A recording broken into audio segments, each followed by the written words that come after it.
May maipalabas yung Pepsi Ayun po Paloma. Nolan Ariola na rin yun. Maipalabas yung Pepsi Paloma, makakapekto ba kay Tito Soto? Na-explain ko yan, Sir Noli? Nolan. Sir Nolan, palipat ka sa third page po. Fourth page. Okay. Papansin niyo po, bumaba ng 2.5% po si Senator Tito Soto. On the same week, January 8 to 11, we did a survey on the Pepsi Paloma movie.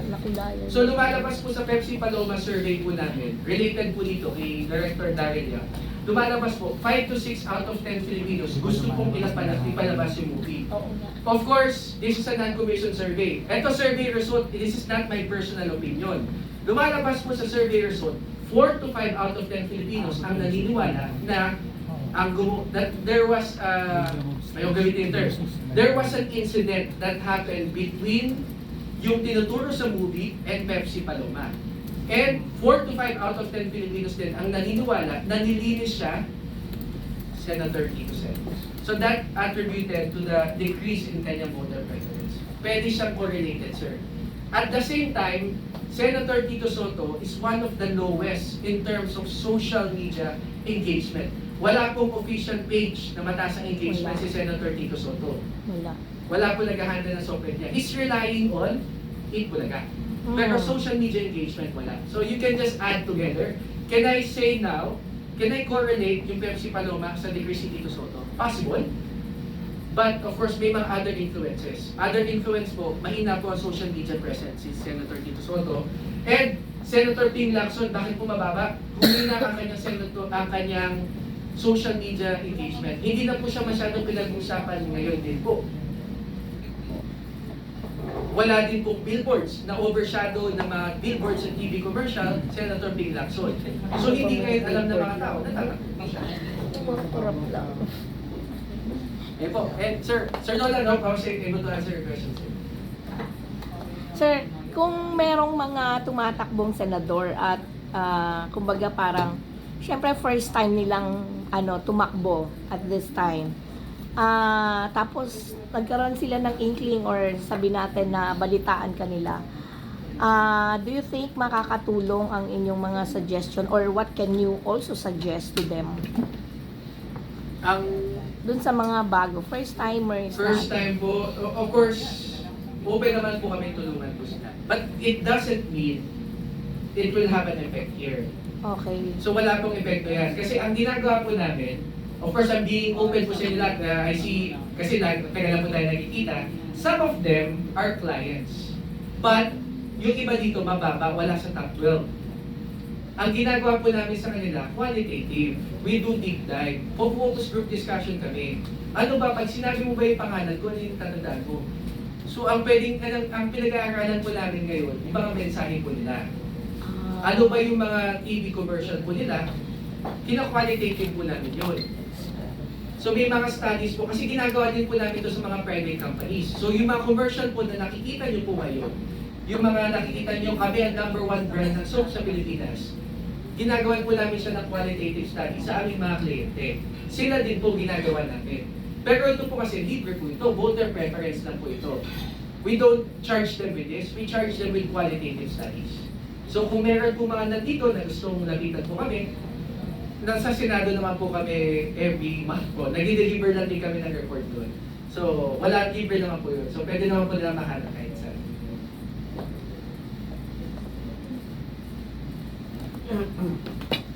Any other questions po? Kasi yung tempo ng exposure sa TV gaya ni Lapid, hindi pa rin siya sa Batang Quiapo po eh. Hanggang ngayon, sir, tumataas po si Senator Lito Lapid. And ang concern lang po talaga sa kanya will be social media presence. Ano ba nagawa Kung nila? mapapansin niyo po, ang source of information po 70% din ay Facebook. So mababa po ang social media presence si Senator Lito Lapid. So yun po yung effect po nito sa kanya. Sir, yung kay Pia Cayetano, ano po yung nag-attribute sa kanya para manatili siya dun sa 5 and 6? Do, di ba yung kapatid niya si Alan, medyo nagkaroon ng gusto sa Senate mo, mga previous hearings. That's a good question po.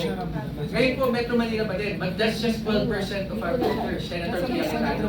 Kung mapapansin niyo po yung data, mababa po siya sa, can you go dun sa data? Senator Pia Cayetano, mababa po siya sa lalaki. Mababa po siya sa male respondents, yung messaging po niya. Kasi she's really connected with in terms of female empowerment. So, nag-resonate siya sa mga babae. Pero mababa po siya sa lalaki. Ang isa pong concern ni Senator Pia Cayetano will be social media presence. Wala din po siyang official Facebook page. It's one-on-one po eh. So wala din po siyang TV commercial, wala din po siyang billboard. She's relying now on, of course, the strength of her day. Pia Cayetano. Alam, ang bali-balita nga po noong 2022, tumakbo si Senator Alan Peter Cayetano bilang senador, wala siya sa Pilipinas yung campaign. Nasa United States siya. Hindi ka na kailangan mangampanya. Kasi Alan Peter Cayetano na siya. It's the same with Pia Cayetano. It's actually the same now with Ping Lacson. It's the same with Tito Soto. It's the same actually kay Manny Pacquiao. May nakita na po pa tayong commercial sa billboard ni Senator Manny Pacquiao. Wala po. Pero alam ng tao na tatakbo silang senador. Kaya lang, sir, Yes, ma'am. on the perspective ng mga taong medyo radical mag-isip, pagka nakikita nila yung mga survey, hindi lang sa inyo, reaction to na nakikita ko sa mga posts na wala na ba tayo ibang matinong mga politiko daw, not the survey but Sila pa din. oo, sila pa rin, puro raw mga basura. Yun nga po. So, but again, it's the national awareness po nila. Pag tinanong po isang ordinaryong Pilipino, alam niyo po ba na si Jimmy Bondong ay isang attorney? Ang alam lang nila, let me be the one. Let me be the one, Jimmy Bondong. Pero hindi po nila alam na isang magaling na attorney si Jimmy Bondong. 12% lang kayo ng voter preference. So, meron po bang kakilala? Personally, madami ako nagagaling na, if you go to the next page, please. Sige nga. Personally po, may makakilala ako dito, magaling po talaga sila. Pwede bang i-mention mo kung sino? Kasi para maiba yung Like, for example, of course, this is not an endorsement. Hindi, tsaka personal mo lang naman na yun base sa alam mo. I've seen in his work sa North, si Raul Lambino sa Cagayan. Yes. Nakita ko po kung paano po, may taga-Cagayan po ba dito? Ako, Wala. Yan, nakita ko po yung Pero kilala ko improvement siya. sa Cagayan because of CESA, because of the investment na pinasok ni Raul Lambino nung panahon ni Tatay Digong. But hindi po siya kilala ng tao. Pero sabi mo, Again, this is not an endorsement. This is based on how I saw them. pero during their work. sabi mo kanina, sir, Paano pala ako walang pera? ang gulong. Well, Kasi hindi ka naman makakapagano sa Yun na yun para magkaroon ng awareness dahil yun lang ang mga that's the advantage. Next survey will ask the question, yung advantage po ng being in the same party. Kasi ang interesting po dito, di ba normally, pag mga party po, vote straight, 12-0, admin party. Wala po nag-vote straight, admin party, 12-0. Wala po. Laging may mix ng Tulfo, may mix ng Go, may mix ng other candidates. Wala po nag-vote, 12-0, admin. Wala po nag-vote, especially, ilan po ba ang kandidato ni Presidente Duterte dati? 10 po yata ang ini-endorse niya. Wala po nag-vote 10-0. It's either Bongo, i-combine ko si Bongo kay Erwin Tulfo. Ganun po kasi, i-combine ko siya kay Willie Rivillame. I-combine ko siya kay Abby Binay. Wala po nag-10-0. So yung admin effect, wala po. But, tama po kayo sir, because of the parties, they have budget. And some of them actually are, multiple parties sir, madaming pinagagalingan ng funds. May Nationalista Party, like si Camille Villar, alam naman po natin na ang kanyang ama, ang head ng Nationalista Party. She's also part of the administration. So the funds are there. So may effect po yan.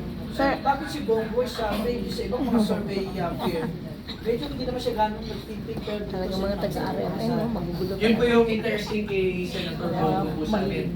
Again, ang driver pa din po ng vote si Senator Bongo, Mindanao. But ito po yung concern dito, hindi na kasi siya affiliated masyado kay Tatay Digong, kay Presidente Duterte. Kaya ang nagka-effect kay De La Rosa. But si Senator Bongo, top of mind again sa kanya, similar sa na-explain ko dati, Malasakit. Malasakit program. Ah. Hindi na, dati kasi pag tinanong nyo, Senator Bongo, Duterte. Duterte. So even yung mga admin, kinukumbay nila si Bongo, yung mga pro-admin, pro-Marcos, kinukumbay nila si Bongo sa mga pinipili nilang kandidato. Nagtahimik kasi si Bongo eh.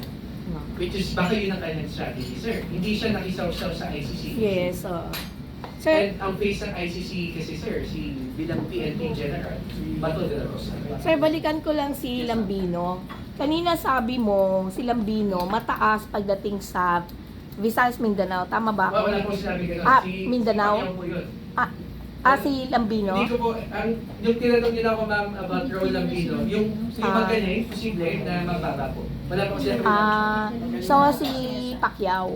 Si Pacquiao po lang Visayas yung ano. mataas. Mababa po sa Mindanao si Manny Pacquiao. Ah. Except sa So Soc Sergeant. si Lambino walang ano. Yes, sir. Chris Lucas po ng Sir Sir Chris. Sir, pagpasok ng January, sunod-sunod yung mga religious gatherings like Nazareno, nagkaroon pa ng iglesia ni Cristo Rally, Santo Niño, Fiesta sa Cebu, tsaka sa Tondo. Do you think makaka-apekto yung so-called pag-epal ng mga politiko sa mga religious gatherings? Merong ganun. Oh. Well, yung sa iglesia po, sir, ginanap to before the iglesia rally. So, ang nasakop lang po nito ay yung translasyon. Okay. And wala po masyadong Looking political. forward sa next, ano natin? Yun yung i-check natin. Kasi po, like si Sofia, Magbabago. galing siyang Cebu. Yeah, kaya- Ang daming politika doon. Ano ba ang effect nito? Yes. Maybe, yun nga lang, next survey period namin, next month, baka nakalimutan ng tao na galing sila doon. Okay. But if we do the survey now, tingin pa yung kailangan natin makita. But we just do this monthly. So ano yung effect nito sa galing sa Ati-Atihan, sa Baguio, Sinulog. Pinagteka, ano po yung effect nito? Malamang magpupunta po sila doon.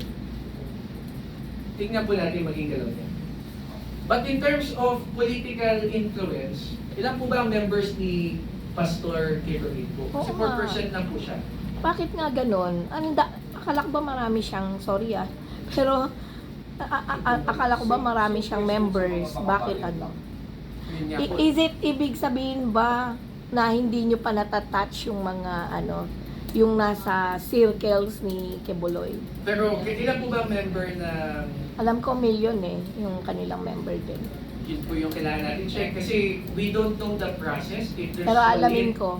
if they have solid candidates. But for now, it's not translating here. Hindi Dito. nakikita. Makabayan Black sir, hindi na nagka-translate dito. Parang kinakailangan paramihin pa yung ano, sumusuporta sa Tangere para Hindi naman Makita po. natin. Even sa ano po even sa nakikita po ba natin sa SWS, sa Octa, sa Pulse Asia, mataas po ba si Tibuloy? Nag-10% po ba siya? Hindi din po hindi rin. This is average po yan Ah. across other survey firms. So sabi ko rin nandito commission, di ba? Non-commission, sir.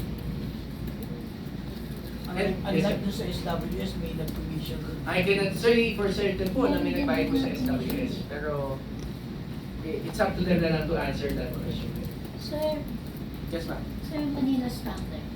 Sir, yung po ng Ma'am Rio. commission, Ma'am Rio po, no? how much do you spend for that survey? Dito po? Survey? If I'm being open po, how much we spent here?